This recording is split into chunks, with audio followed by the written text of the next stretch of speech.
These are the best free video editing apps for Android and iPhone in 2024. After a ton of testing, we'll share our shortlist of the top options so that you can pick the best free video editor app for you.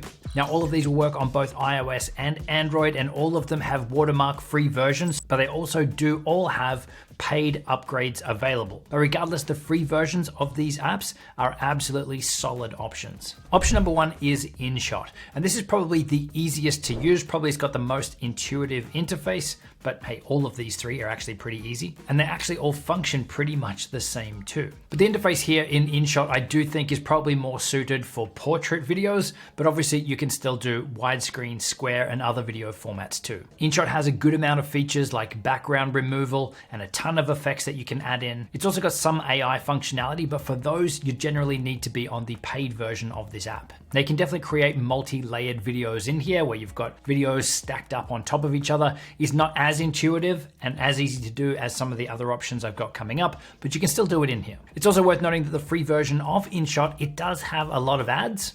Hey, it's free. And by default, there is a little InShot logo that they want to place on your exported video, but you can manually remove it just by hitting the little X on that watermark. So you've got to remember to do that to have a watermark free video. And in some cases, when you do click that little X to remove the watermark, it'll want you to watch an ad, but that's a small price to pay. The other thing that's worth noting that is a little frustrating using the free version of this app is that there are so many effects in there, which is great, but some of them are pro only and some of them are free. And they're not clearly marked as to which is which until you go to apply them or you tap on them to use them. So you end up just tapping through to see which ones you can use on the free version. Again, not a deal breaker, but that's obviously something that's solved by upgrading to the pro version of InShot too. But overall, something that's very easy to edit in, great for an absolute beginner. I'd say if you're looking for something more advanced than this, then the next two options are going to be for you. So app option number two is CapCut. This is one that we've spoken about a lot on the channel. It is amazing what you get in this tool for free, and the pro version just takes it to the next level as well. So this is another super easy, very powerful video editing app.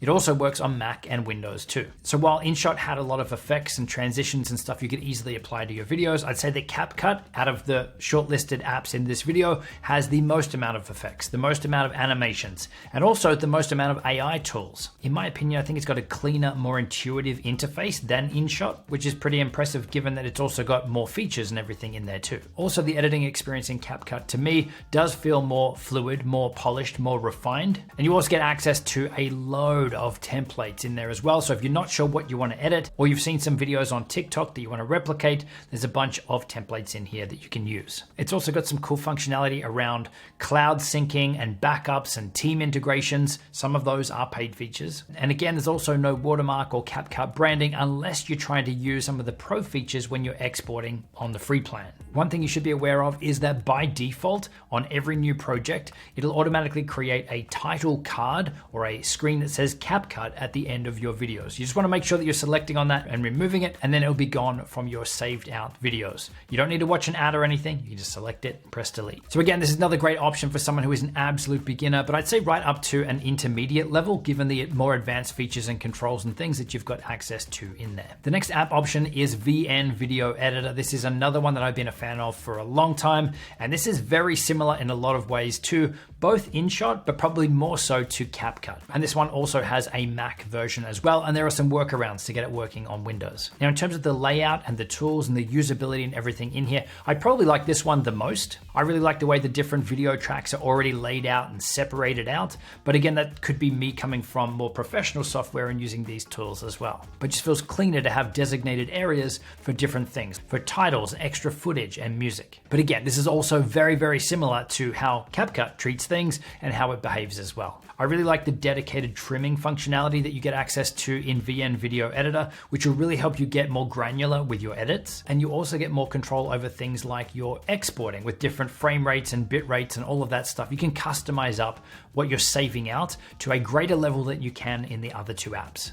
Now, while there's not as many effects and transitions and animations in VN Video Editor as there is in CapCut or InShot, the ones that it does include don't have many restrictions as to what you can use in the free version versus the Pro or the paid one. But just like CapCut, it does have a title card that's automatically added to the end of every new project, which obviously you can select and you can remove as long as you're remembering to do so. And just the same as CapCut, to do that on the free version, you don't have to watch an ad. That's something that is unique to InShot. So VN Video Editor, much the same as CapCut, is going to be great for someone who is an absolute beginner because of how intuitive and easy it is to jump in and pick things up, right through to someone at that intermediate level, given the more advanced features and controls that you have in there over something like InShot. But if I had to pick a winner, I would say right now it's going to go to CapCut, with a very close second to VN Video Editor. In CapCut, the amount of AI tools, the effects, the cloud-based workflows that you have access to really make it a clear standout and likely going to be suited to the greatest range of video content types that people will be making out there. But right now, if you're not needing any of that extra stuff, you can really get great results in any one of these. Now, to help you even further with your video editing, we've got a bunch of resources, tutorials, and even more advanced courses on some of these video editing tools linked down in the description box below. There's also a bunch of resources to help you find things like stock music, stock video footage, so that you're able to make amazing looking videos even faster. There's also a link on screen to our free video editing guide and checklist that you can print out and follow along when you're editing your videos. So make sure to grab your copy, and I will see you in the next video.